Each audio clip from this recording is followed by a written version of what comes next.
verdadero Dios.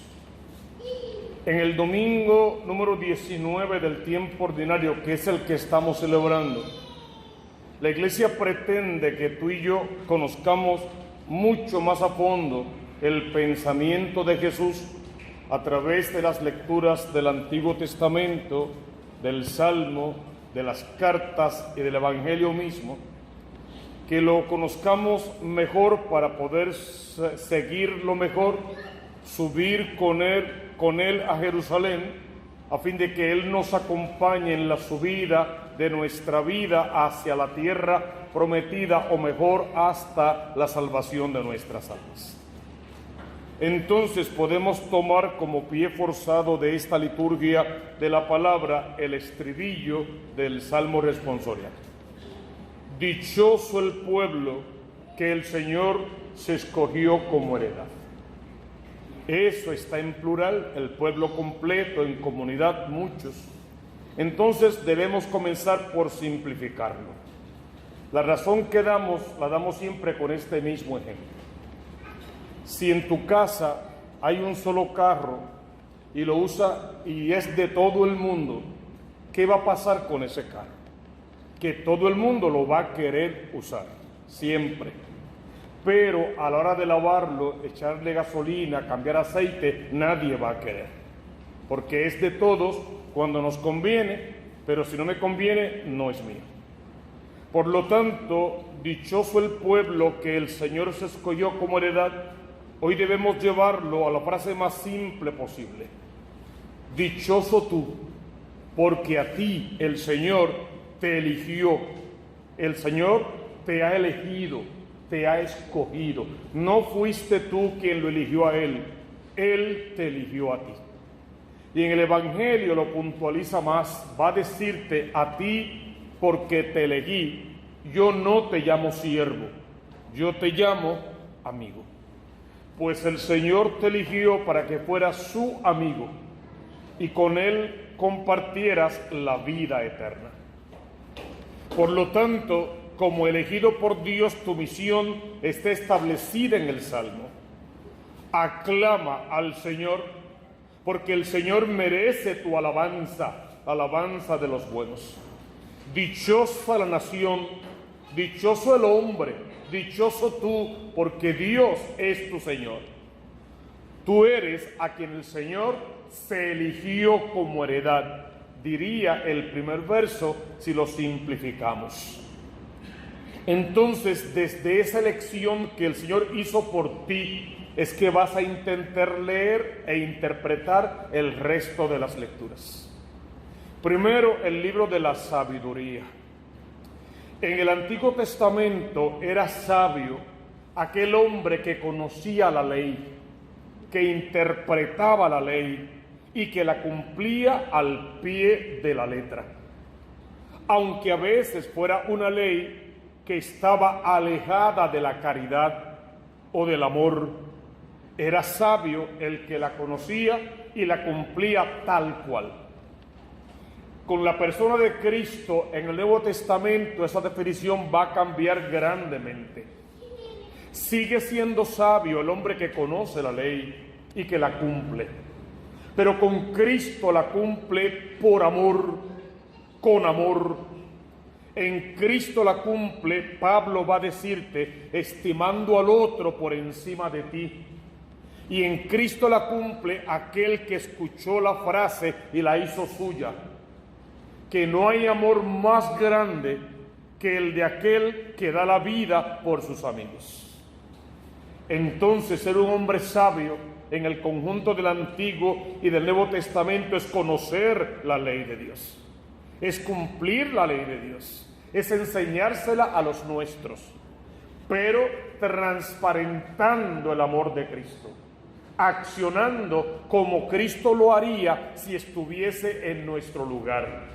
Entonces hay que añadir, hablando como Cristo hablaba, amando como Cristo amaba, muriendo si fuera necesario morir como Cristo murió, para heredar el reino de los cielos por una razón muy simple, porque tú eres el elegido de Dios. Y si elegido de Dios, no has sido elegido para que tu alma se condene, sino para que tu alma se salve. Entonces, en esa primera lectura comienza de una forma muy abierta y no es tan fácil de entender como parece. La noche de la liberación. Y de momento uno como que se queda en blanco. ¿Qué es esa noche? ¿Cuál es esa noche? Y es básico, es elemental. ¿Te acuerdas de la última, te acuerdas que el Señor, para poder liberar al pueblo de Israel, envió varias plagas? Y la última de esas plagas fue la plaga de los primogénitos. ¿Recuerdas eso? Que había que matar un cordero, macho cabrío de un año, pintar las ambas de las puertas. ¿Recuerdas ese texto? Bueno, pues esa es la noche de la Pascua, del paso del Señor. Esa es la noche de la liberación. Esa fue la noche que el Señor liberó al pueblo hebreo, al pueblo de Israel, que estaba preso en Egipto. Y los liberó con brazo fuerte y mano extendida. Y los hizo pasar a pie enjuto el Mar Rojo y los mantuvo 40 años en el desierto de la purificación. Pues esa noche ya el Señor hizo una gran obra con la misma forma que utilizó para castigar a los enemigos, muerte de los primogénitos. Fue la misma forma que utilizó para liberar a los inocentes. Ahora tú tienes que colocarte en ese lugar de la historia para hacerte una pregunta sin llamarte a engaño, sin hacerte sabotaje. En este presente de tu vida, ¿a cuál de aquellos dos bandos tú perteneces? ¿Al de los culpables por tu pecado, por tu maldad, por tu mentira o por tu doble vida? ¿O al de los inocentes por tu amor a Dios sobre todas las cosas y al otro como a ti mismo? Por tu pecado por vivir de espaldas a la ley de Dios sin conocerla y sin cumplirla, o conociéndola sin cumplirla. O por la gracia de saberte el Hijo amado de Dios, de frente a Dios, de rodillas ante Dios y de pie ante los hombres, cumpliendo la ley de Dios en todo su esplendor y encima sabiendo que la más grande ley de amor de Dios se llama amor. Tienes que cuestionarte para ver si perteneciendo a la noche de la liberación vives hoy día haciendo lo correcto. ¿Y qué sería lo correcto? Bueno, si la noche de la liberación fue la noche de la Pascua, lo correcto en tu vida es vivir todos los días de tu vida como si fuera domingo. Todos los días en una Pascua nueva y renovada. Todos los días celebrando la Eucaristía, porque en este pueblo celebramos la Eucaristía todos los días, 2 veces al día en nuestra parroquia y 2 o 3 en las parroquias vecinas. Entonces ninguno de nosotros tendría ninguna excusa, si es que ama a Dios sobre todas las cosas, para hacer de todos los días de su vida una verdadera Pascua, una verdadera Eucaristía, en que para ti, porque eres el elegido de Dios, se coloca sobre el altar el carnero cebado, el cordero cebado, se mata para ti y se prepara sobre el altar para que todos los días puedas comerte la Pascua, el Señor pase por tu vida y seas llamado a la santidad, que es lo que te garantiza el entrar en la tierra prometida. Esa Pascua que tenemos que celebrar, que ahora se llama Eucaristía, tiene como signo que podemos comernos al Dios en el que creemos y parecernos al Dios que nos comemos en cada Eucaristía. Hay 1000 asuntos más en esa primera lectura, pero apremia también hoy lo que es el texto de la carta a los hebreos. No entres en tu vida en conflicto de quién le escribió, de si es o no una carta, eso no es importante. Lo que importa es que esto es palabra de Dios y alabamos al Señor a través de su palabra en la carta a los hebreos, que es como un gran himno, esta vez no al amor, hoy en el capítulo 11, un himno a la fe. una verdadera homilía de lo que es la descripción de la fe que necesita aquel que ha sido elegido. O sea, que tú necesitas para vivir toda tu vida en la presencia del amor de Dios. Comienza igual por darnos una pequeña definición precisa de lo que es la fe. Es seguridad de lo que se espera, es prueba de lo que no se ve. Y luego comienza a definir los términos de la fe en hechos reales. O sea que la primera cosa que tienes que definir sobre tu propia fe es que la fe se construye y se vive en la historia, en 3 historias. En la historia de salvación del pueblo de Israel, en la historia de salvación de la iglesia católica, la iglesia verdadera, y en tu historia personal como bautizado, hijo amado de Dios. Para que todos los nombres que da esta lectura, no está completa, faltan varios, en esos nombres tiene también que aparecer tu nombre cuando se lee la historia de salvación para ti. Porque lo que el Cristo de la gloria hizo por todos estos pueblos, los hizo por ti, lo hará por tus hijos y por tus nietos también, si es que tú haces crecer a tus hijos y a tus nietos bajo el amparo de la mano poderosa de Dios.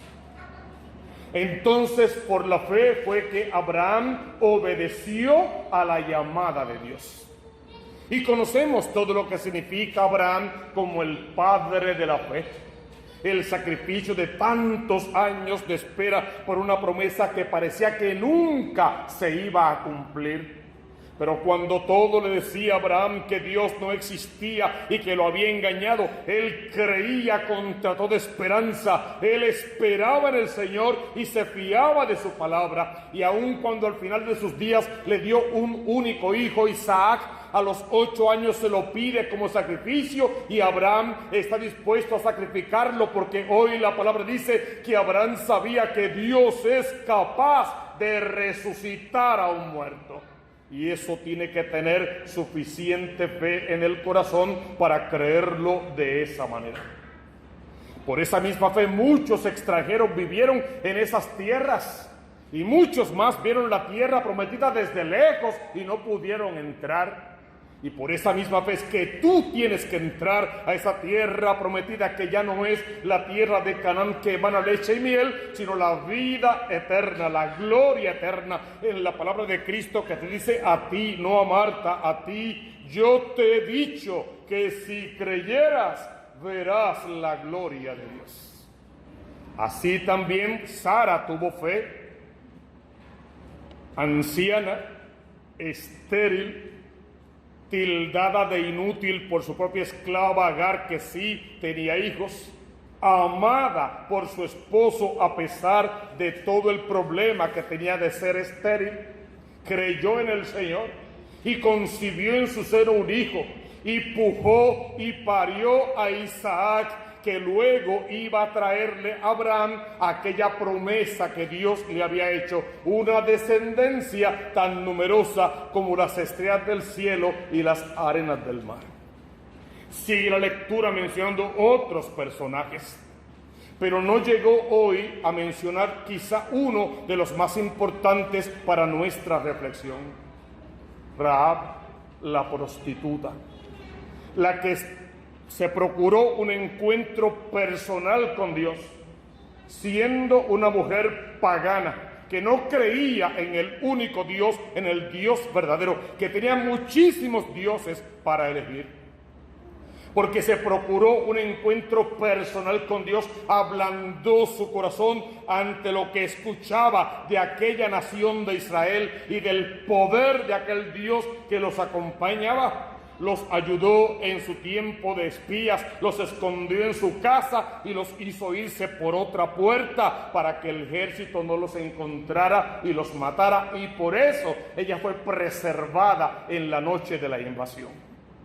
Si Dios se fijó de esa manera en el padre de la fe, en Abraham, en la esposa del padre de la fe, en Sara, si se fijó de esa manera en la prostituta Rahab, también se puede fijar en ti y en mí en esta noche, que tenemos nuestros propios complejos, miedos e inseguridades, y si quieres nuestras propias prostituciones con los pecados de este mundo, pero que anhelamos a tener una fe tan grande como la de Sara, que nuestro corazón se preñe de Dios, y tan poderosa como la de Abraham, que podemos consagrarle a todos nuestros hijos a Dios, porque al final sabemos que Dios va a resucitar a nuestros hijos en el último día. La segunda lectura es un cántico de fe para el hombre que quiere salvarse, pero quiere salvarse con su familia, con toda la casa, con la comunidad entera, porque esta salvación, en una forma de hablar, podríamos decir que es en ramillete. Tenemos que salvarnos con toda la familia. Tenemos que trabajar para que nuestros hijos vuelvan a Dios, conozcan a un Dios vivo, tengan una experiencia personal con Dios, que no es lo mismo que mandarlos a la catequesis por un tiempo definido. Es más que catequizarlos, más que adoctrinarlos, es procurarles un encuentro personal con Dios.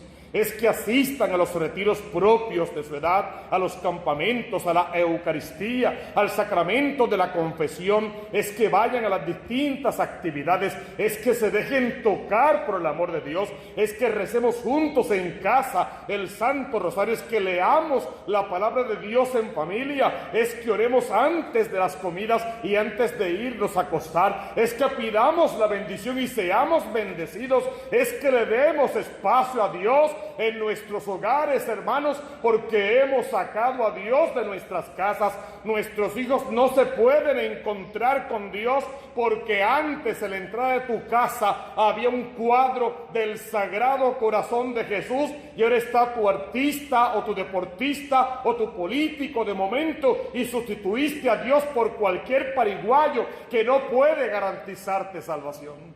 Devuelve a Dios a su justo lugar, colócalo en el centro de tu vida, en el centro de tu historia, en el centro de tu hogar y en el corazón de tus hijos, para que, procurándose ese encuentro personal con el Dios de la gloria, puedan hacer que el Evangelio de hoy sea verdad en el resto de sus vidas. Mira qué bonito empieza San Lucas hoy hablando de ti y hablando de tus hijos. No temas, pequeño rebaño. Otro texto va a decir, no temas, rebaño mío. No temas, porque tu Padre ha tenido a bien darte el reino. Entiéndase, el reino de los cielos. Vengan ustedes, vendan todos los bienes y den limosna a los pobres.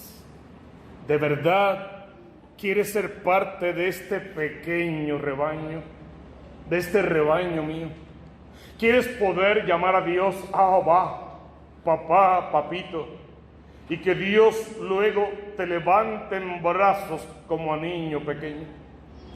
Te enseñe a caminar de su propia mano, te apriete portentosamente contra su pecho, te guarde en su corazón como cosa y posesión suya, te lave con la sangre preciosa de su Hijo Jesús y cumpla para ti todas las promesas que te hizo.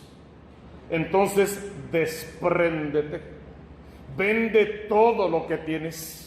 No pongas tu corazón en las cosas pasajeras de este mundo y en las invitaciones prostituidas de pecados y amores pasajeros. Coloca el corazón en Dios, porque hoy el texto va a decir, donde está tu corazón, allí está tu tesoro. Luego que Jesús explica todo eso, Pedro hace una pregunta importante. Oye, ven, ¿tú dices esas cosas por ellos o por nosotros? Y si fuera hoy, si fuera ahora, Jesús diría, no, ni por ellos ni por ustedes. Y te señalaría a ti y diría, lo digo por ti, porque tú eres el administrador que yo he puesto al frente. Primero, eres el administrador de tu propia vida y tienes que dar cuentas a Dios de esa vida. Que estás casado, eres el administrador de ese matrimonio y tendrás que dar cuentas a Dios por ese matrimonio. Que tienes hijos, eres el administrador de esa familia y tienes que darle cuentas a Dios por esa familia. Que no tienes nada de eso, eres miembro de esta comunidad y tienes que darle cuentas a Dios por esta comunidad. Entonces es muy simple. Lo va a resumir Jesús con una frase solamente. A quien más se le dio, más se le va a pedir. Y tú preguntarás, ¿y a mí qué se me ha dado? Y te parece poco. En breve, pan y vino, convertidos por puro amor de Dios en cuerpo y sangre, estarán sobre este altar gritándote a ti: cómeme, esto es mi cuerpo y esta es mi sangre. Quien come mi cuerpo y bebe mi sangre tendrá vida eterna. Cómeme y te salvarás. El gran milagro de amor con un Dios que te ama de tal manera que no quiere que te pierdas. ¿No te parece suficiente que todo un Dios haya dado su vida para que tú te salves? A quien más se le dio, más se le va a pedir. Tienes todos tus sentidos, tienes una vida por delante, tienes una historia, vives en un país libre, cristiano, católico, práctico. ¿Qué más se puede pedir? Que aprendas a vivir a la altura de tu bautismo, que entiendas el único llamado que tienes de papá, a ser santo como el Padre del cielo es santo, a pasar por el mundo, decimos siempre, como Cristo pasó, siempre haciendo el bien, y a que todo lo que toques lo troques en santidad, porque de la abundancia del corazón habla la boca. Y si tu corazón está lleno de Dios, tu boca va a hablar palabra de Dios y tus manos van a tocar en el nombre del Señor, y lo que toques sano, salvo, bendito será por la gloria de Dios Padre. Búscate en cada verso de esta liturgia de la palabra. Hay 1000 cosas más que podemos decir, pero tú puedes leerlo en casa, buscarlo en casa, rumiarlo en casa con tus hijos, para que todos se eduquen en la fe, para que Dios salga fiador por ustedes y en fin de cuentas otra vez tú seas el elegido de Dios. Dichoso el pueblo que el Señor se escogió como heredad. Porque creemos en la palabra de Dios, porque Dios está con nosotros y de nuestra parte, nos ponemos de pie y profesamos nuestra fe. Estamos